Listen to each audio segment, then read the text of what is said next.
Assalamualaikum warahmatullahi wabarakatuh. Di sini saya akan menjelaskan materi PAI 3 pertemuan 7, yaitu Al-Hayatu fi Dhilali Tauhid, yang artinya hidup dalam naungan tauhid. Yang pertama adalah mentauhidkan Allah Subhanahu wa taala. Hidup mulia hanya akan diraih apabila seseorang hanya berwala kepada satu Tuhan yang maha sempurna, yaitu Allah Subhanahu wa taala, dengan pemahaman akidah yang benar dan sesuai dengan apa yang diajarkan oleh Rasulullah Shallallahu alaihi wasallam, yaitu tentang zat, sifat, nama-nama, dan af'al. Yang pertama adalah zat. Zat Allah Ta'ala adalah sebagai zat yang maha sempurna. Dia berbeda dengan semua makhluk ciptaannya. Tidak ada sesuatu pun yang setara dengannya. Zat Allah itu jauh lebih besar dari yang bisa digambarkan oleh akal manusia, dan lebih besar dari apa yang terbersit dalam pemikiran manusia. Yang kedua adalah sifat. As-sifat dan al-asma Allah Subhanahu wa taala adalah sifat dan asma yang maha sempurna. Sebagaimana firman Allah dalam Quran surat Al-A'raf ayat 180 yang artinya, hanya milik Allah Asmaul Husna, maka bermohonlah kepadanya dengan menyebut Asmaul Husna itu, dan tinggalkanlah orang-orang yang menyimpang dari kebenaran dalam menyebut nama-namanya. Nanti mereka akan mendapatkan balasan terhadap apa yang telah mereka kerjakan. Yang ketiga adalah nama-nama. Nama-nama dan sifat-sifat Allah Subhanahu wa taala diantaranya disebutkan dalam Quran surat Al-Hasyr ayat 22 yang artinya, dialah Allah yang tiada Tuhan selain Dia, yang mengetahui yang gaib dan yang nyata. Dialah Allah yang maha pemurah, lagi maha penyayang. Yang keempat adalah af'al, perbuatan.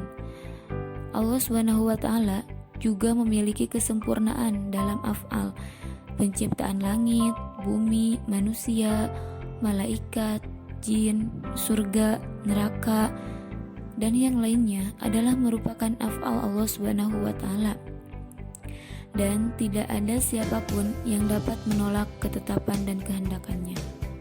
Yang kedua adalah macam-macam tauhid. Tauhid secara bahasa Arab merupakan bentuk masdar dari fi'il wahada yuwahidu, yang artinya menjadikan sesuatu satu saja. Sedangkan menurut istilah, makna tauhid adalah menjadikan Allah sebagai satu-satunya sesembahan yang benar dengan segala kekhususannya.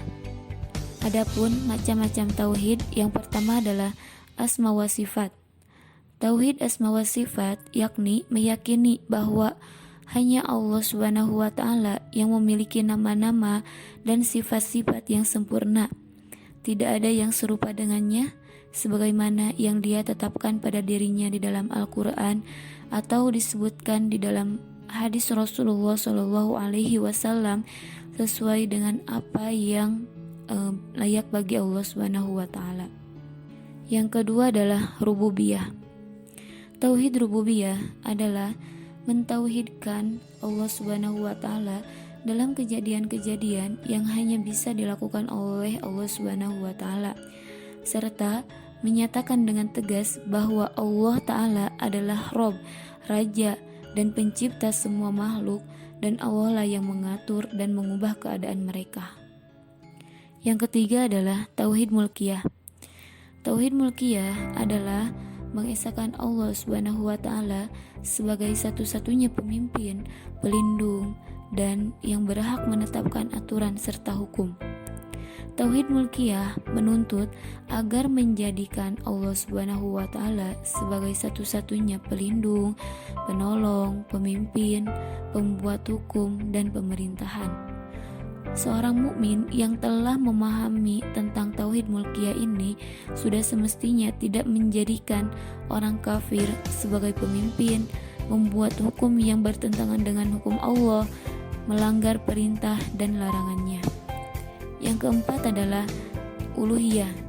Tauhid uluhiyah yakni pengesaan Allah dalam bentuk ibadah, yakni bahwasanya hanya Allah lah satu-satunya yang berhak diibadahi. Allah Subhanahu wa taala berfirman dalam Quran surat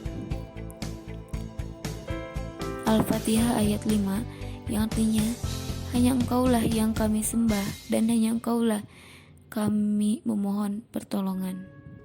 Yang ketiga adalah rangkuman kalimat La ilaha illallah. La ilaha illallah adalah tiada Tuhan selain Allah. Inti kalimat ini adalah ikhlas, yakni melepaskan diri dari menjauhi taghut dan beribadah hanya kepada Allah saja. Dalam istilah akidah disebut dengan al-wala wal bara. Maka seorang muslim yang hidup di bawah naungan tauhid adalah mereka yang menjadikan Allah sebagai mahbuban, rabbun maksudan, sebagai malikan muta'an, dan sebagai ilahan ma'budan.